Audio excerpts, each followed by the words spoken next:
Happy Wisdom Wednesday, everyone, and this week's book of the week is...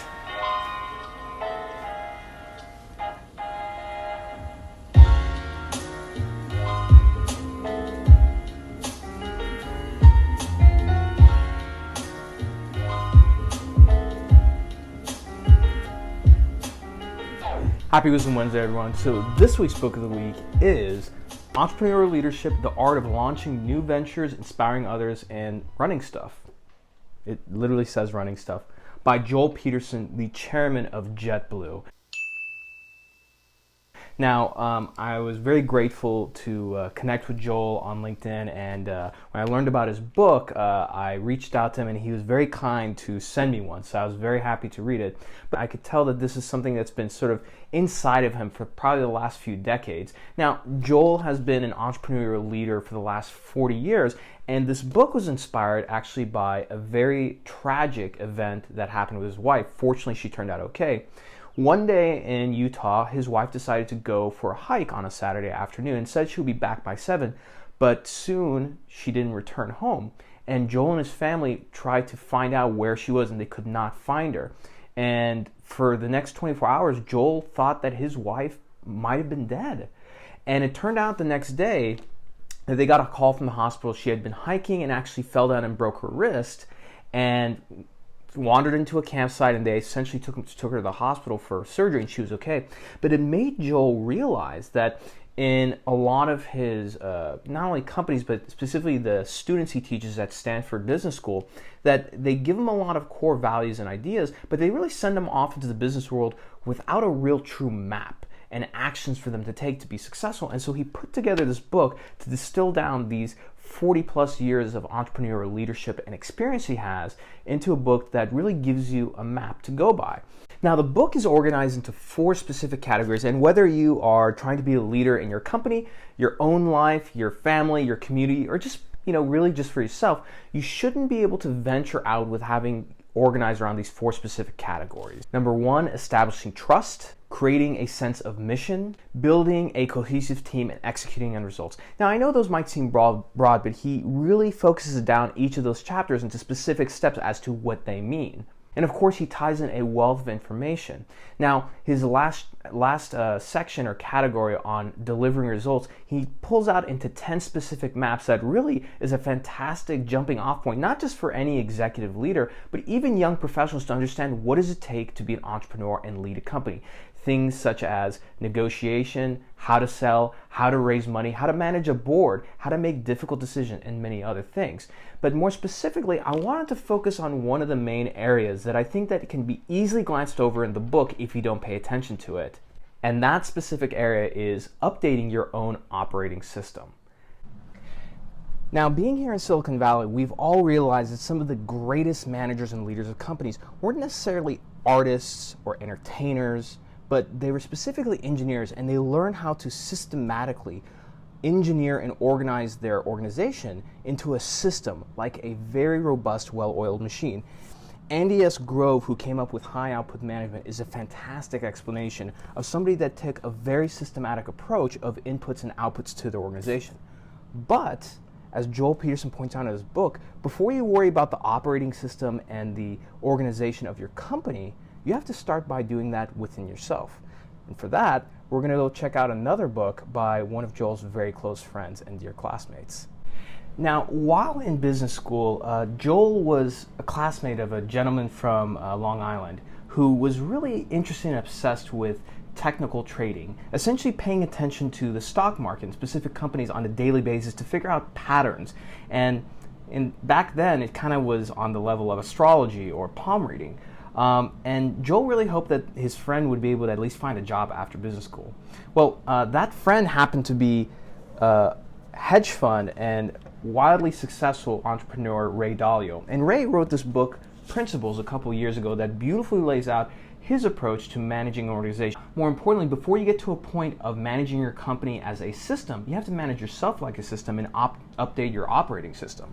And for that, Joel actually lays out 3 very specific terms or phrases that he uses as a mantra to update his own operating system. And I think it's a very important point in the book that is often going to get glossed over, so I'd like to highlight it. So let's head over to the whiteboard and check out what that mantra is and how that specifically helps an entrepreneurial leader.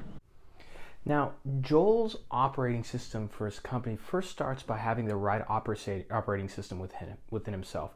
And he did this by creating a very powerful mantra that he refers back to. While it's very simple, it is incredibly powerful. Now, hold on. There we go. Now, while it's very simple, it is incredibly powerful.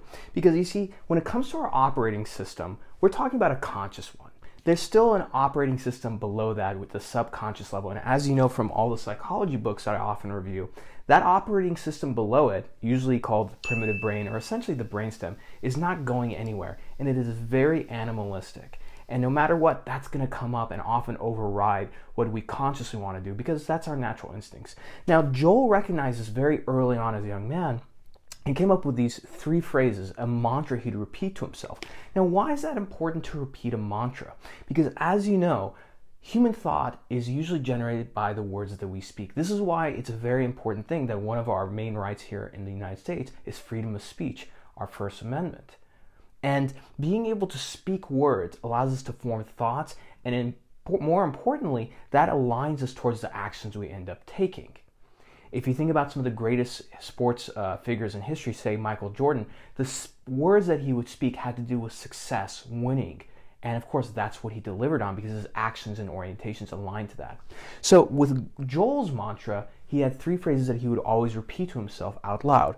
It's not about me. I'm not my emotions. I have all I need. Now, it's not about me. Now, often, especially with younger professionals and very competitive ones, we put ourselves in the center of an organization. But in reality, no single person has ever been able to accomplish very much by themselves. And to realize that it's not always about you, it allows you to take yourself from the center of the picture and focus on the greater good of the team. And more importantly, how you can utilize these various people and systems within the company to accomplish your goal.